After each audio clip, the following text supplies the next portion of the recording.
स्वागत करता हूं दोस्तों आप लोग का अपने YouTube चैनल में। तो दोस्तों आज का जो हमारा प्रश्न होगा वह होगा दोस्तों एसएससी जीडी का। एसएससी जीडी में दोस्तों हम लोग आज प्रश्न पढ़ेंगे कितना 20 प्रश्नों का हमें आंसर देना है, जो कि दोस्तों छोटे छोटे क्विज हैं जो कि हम डेली आप लोगों के लिए लेकर आते रहते हैं, उनका आंसर भी बताते हैं। और दोस्तों जो भी हमसे पूरा करते हुए 100 में 100% लाते हैं।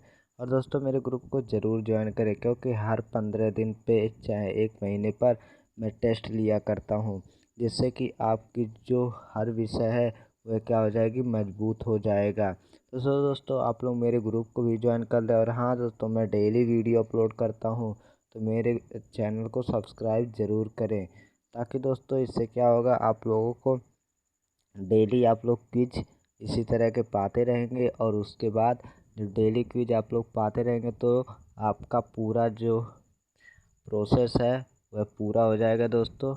और आप लोग 25 में से 25 पूरा लाएंगे, यानी कि 100% लाएंगे। हम जितने भी पढ़ाते हैं दोस्तों 99.99% बच्चे हमारे पास होते हैं, जितने भी हमारे पूरे यूजर्स हैं जो भी हमारे पढ़ते हैं। चैनल को सब्सक्राइब कर लेते हैं, उसके बाद डेली नोटिफिकेशन जाता है, वीडियो को देखते हैं।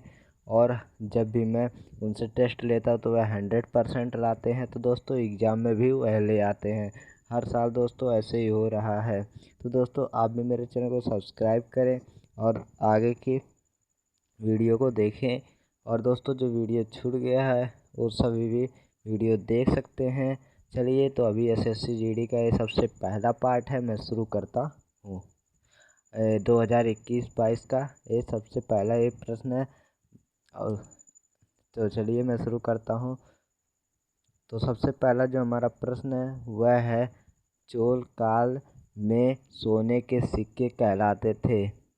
यानी कि जब चोल काल में था तो उसमें सोने के सिक्कों को क्या कहते थे, कुलंजु या कासु या रूपक या दिनार, क्या कहते थे। 4 ऑप्शन दिए गए हैं। तो ये इसका जो दोस्तों आंसर होगा वह होगा कुलंजु कहते थे। उसके बाद अगला प्रश्न है। अगला प्रश्न हमसे क्या कह रहा है, अगला प्रश्न हमसे कह रहा है कि जो पुरुषपुर निम्नलिखित में से किसका दूसरा नाम है। जो पुरुषपुर है दोस्तों वह मतलब ये 4 ऑप्शन दिए गए हैं, उन्हीं को कह रहा है निम्नलिखित में से किसका दूसरा नाम है। तो वह दोस्तों है पेशावर, यानी कि जो सी वाला ऑप्शन है वह हमारा सही है। क्या है, सी वाला ऑप्शन सही है। उसके बाद अगला प्रश्न है। अगला प्रश्न हमसे क्या कह रहा है दोस्तों, अगला प्रश्न कह रहा है 44वें वे संविधान संशोधन विधेयक द्वारा किस मौलिक अधिकार को सामान्य वैधानिक अधिकार बना दिया गया। स्वतंत्रता का अधिकार, समानता का अधिकार, संपत्ति का अधिकार या संस्कृति शिक्षा का अधिकार। तो दोस्तों इसका जो आंसर होगा वह मैं बता दूँ तो इसका होगा दोस्तों आंसर सी, यानी कि संपत्ति का अधिकार। उसके बाद अगला प्रश्न है। अगला प्रश्न हमसे कह रहा है 1857 में विद्रोह जो हुआ था, मतलब किस उर्दू कवि ने देखा था। 1857 इसके विद्रोह को किस उर्दू कवि ने देखा था। मीरा तकी मीर या जोक या मिर्ज़ा गालिब या इकबाल। तो बताइए कौन सा है। जो दोस्तों इसका आंसर होगा वह हमारा होगा मिर्ज़ा गालिब। उसके बाद हमारा अगला प्रश्न है। अगला प्रश्न हमसे क्या कह रहा है, कह रहा है कि जयप्रकाश नारायण किस पार्टी से जुड़े थे। जस्टिस पार्टी या कम्युनिस्ट पार्टी या सोशलिस्ट पार्टी या किसान सभा, किसमें जुड़े थे। इसका दोस्तों हमारा आंसर हो जाएगा सोशलिस्ट पार्टी। उसके बाद अगला प्रश्न है। तो दोस्तों अगर आप लोग चाहते हैं कि मैं लाइव प्रश्न लेकर आऊं तो आप लोग मुझे कमेंट कीजिए, मैं जल्द से जल्द लाइव लाने की कोशिश करूंगा। निम्नलिखित में से किसको राष्ट्रीय आय में शामिल नहीं किया गया था? मालिक के कस्बे में मकानों के आरोपित कराया, नए पुलों के निर्माण पर किराया, और ये ढक गया है, थोड़ा सा हटा लेते हैं पहले इसको। किराया गया सरकारी व्यय, उसके बाद लॉटरी जीतना, किसी मकान के बिक्री के लिए एजेंट को दिया गया कमीशन। कौन सा हमारा होगा? आप लोग के सामने 4 ऑप्शन दिए गए हैं। तो इसका दोस्तों आंसर होगा, मैं आप लोग को बता देता हूँ, जो इसका आंसर होगा दोस्तों वह होगा लॉटरी जीतना, यानी कि सी वाला ऑप्शन सही है। उसके बाद अगला प्रश्न क्या कह रहा है? द्वितीय पंचवर्षीय यानी कि पंचवर्षीय योजना में सर्वाधिक परिव्यय किस भाग पर किया गया था? किस भाग पर किया गया था दोस्तों? उद्योग, भारी उद्योग, या ऊर्जा, या परिवहन एवं संचार। तो इसका जो दोस्तों हमारा आंसर होगा वह होगा हमारा परिवहन एवं संचार। उसके बाद नेक्स्ट प्रश्न है। नेक्स्ट प्रश्न हमसे क्या कह रहा है? कह रहा है कि भारत का मुख्य स्रोत क्या है? भारत में मतलब ऊर्जा का मुख्य स्रोत क्या है? आणविक, तापीय, जल विद्युत, या सौर? तो जल्दी से हमें कमेंट भी कर सकते हैं। दोस्तों आप लोग प्रश्न को गिनते रहिए, मैंने किसने प्रश्नों का राइट आंसर दिया है। सो दोस्तों आप लोग 8 का 8 को प्रश्न में राइट आंसर दिए होंगे। तो चलिए इसका मैं आंसर बता देता हूँ। जो दोस्तों इसका आंसर होगा वह होगा तापीय, यानी कि दूसरा ऑप्शन सही है।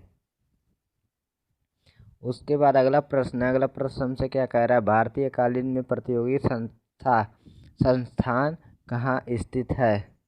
तो बताइए, नागपुर, पटना, भदोही, या जोधपुर? तो बताइए जल्द से जल्द। तो इसका जो दोस्तों आंसर होगा वह मैं आप लोग को बता देता हूँ। इसका आंसर होगा दोस्तों भदोही, यानी कि सी वाला ऑप्शन सही है। और उसके बाद अगला प्रश्न है, भारत का संविधान स्पष्टतः प्रेम की आज़ादी की व्यवस्था नहीं करता, किंतु एक आज़ादी अंतर्निहित है। अनुच्छेद जैसे कि 19 प्रथम अ में, 19 द्वितीय ब में, 19 प्रथम सा में, या 19 प्रथम दा में, किस में हुआ था? ये दोस्तों कई बार प्रश्न में मतलब एग्जाम में पूछा भी गया है। तो दोस्तों इसका आंसर होगा हमारा कि 19 प्रथम अ में। उसके बाद अगला प्रश्न है। अगला प्रश्न हमसे क्या कह रहा है? कह रहा है कि संविधान का वह कौन सा भाग है जो संविधान में निर्माताओं को मस्तिष्क और उद्देश्यों को प्रतिबिंब कराता है? मूल अधिकार, संविधान का प्रस्तावना, राज्य के नीति निर्देशक तत्व, या भारतीय नागरिकता? चलिए इसका आंसर आप लोग बता दीजिए। जो दोस्तों इसका आंसर होगा वह आप लोग को मैं बता देता हूँ। इसका आंसर होगा राज्य के नीति निर्देशक तत्व, यानी कि सी वाला ऑप्शन हमारा राइट है। उसके बाद अगला प्रश्न है। अगला प्रश्न, सॉरी दोस्तों, यहाँ पर तो बहुत ही प्रॉब्लम करता है। नेक्स्ट प्रश्न हमसे पूछ रहा है, भारत सरकार का संविधान अध्यक्ष कौन है? राष्ट्रपति, प्रधानमंत्री, भारत का मुख्य न्यायाधीश, या महान्यायवादी? कौन सा होगा? इसका आंसर दोस्तों मैं आप लोग को बता देता हूँ। इसका आंसर होगा दोस्तों राष्ट्रपति। उसके बाद अगला प्रश्न है। क्या कह रहा है? गोल्डन थ्रेशोल्ड नामक क्या है कविता संग्रह की रचयिता निम्नलिखित में से कौन है? दोस्तों कौन है? अरुणा आसफ अली, एनी बेसेंट, या सरोजिनी नायडू, या विजय लक्ष्मी पंडित? कौन सा होगा? ये हमें जल्द से जल्द बता दीजिए। तो इसका आंसर होगा दोस्तों सरोजिनी नायडू। उसके बाद अगला प्रश्न है, हमसे कह रहा है, अगला प्रश्न कह रहा है कि राज्यसभा के राष्ट्रपति का चुनाव कौन करता है? कौन करता है दोस्तों? आप लोगों के सामने 4 ऑप्शन दिए गए हैं, जो कि है राज्यसभा के निर्वाचित सदस्य, लोकसभा एवं राज्यसभा के सभी सदस्य, लोकसभा के निर्वाचित सदस्य, लोकसभा राज्यसभा तथा सदस्यों की विधानसभाओं के निर्वाचित सदस्य। कौन सा होगा दोस्तों? तो इसका जो दोस्तों आंसर होगा वह होगा लोकसभा एवं राज्यसभा के सभी सदस्य, यानी कि इसमें ऑप्शन बी में लिखा गया है, तो बी वही वाला हमारा राइट है। उसके बाद अगला प्रश्न है, अगले प्रश्न में हमारा कह रहा है दोस्तों, झारखंड में क्षेत्र में लोकसभा के सदस्यों में कुल संख्या है कितना? 14, 16, 18 या 20? कितना है?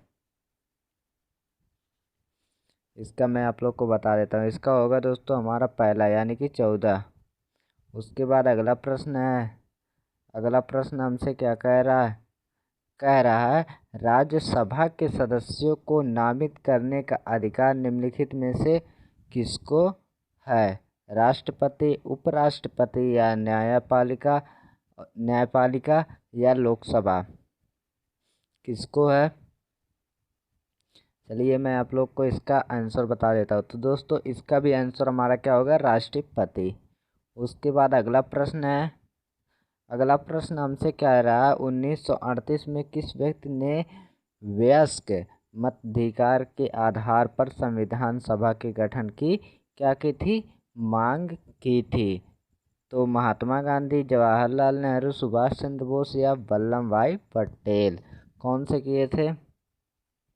जल्दी से जल्दी बता दीजिए। तो इसका दोस्तों मैं बता देता हूँ, इसका होगा दोस्तों जवाहरलाल नेहरू।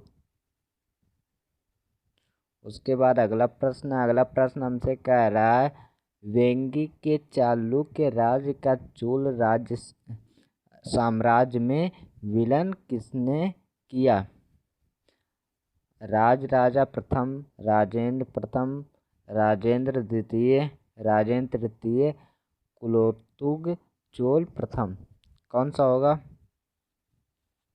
चलिए जल्दी जल्दी हमें कमेंट करिए। तो दोस्तों इसका होगा राजेंद्र तृतीय कुलोत्तुंग चोल प्रथम, यानी कि चौथा हमारा ऑप्शन सही है।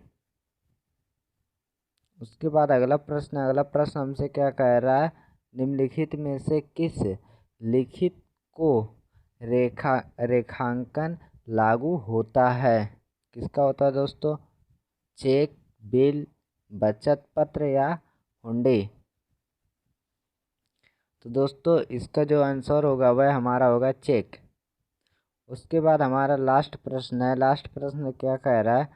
कह रहा है होनसांग भारत में लगभग कितने साल रहा? 12 साल, 13 साल, 14 साल या 20 साल? कितने साल रहा दोस्तों? इसका आंसर होगा 14 साल। तो दोस्तों हमारे पूरे 20 प्रश्न समाप्त हो चुके हैं। आई होप आप लोग को पूरा प्रश्न और आप लोगों ने भी पूरे प्रश्न का राइट आंसर दिया होगा। मिलते अगले मेरे, तब तक के लिए बाय बाय, जय हिंद, वंदे मातरम। दोस्तों इस वीडियो को अपने दोस्तों के साथ शेयर जरूर करें, मेरे ग्रुप को ज्वाइन कर लीजिए।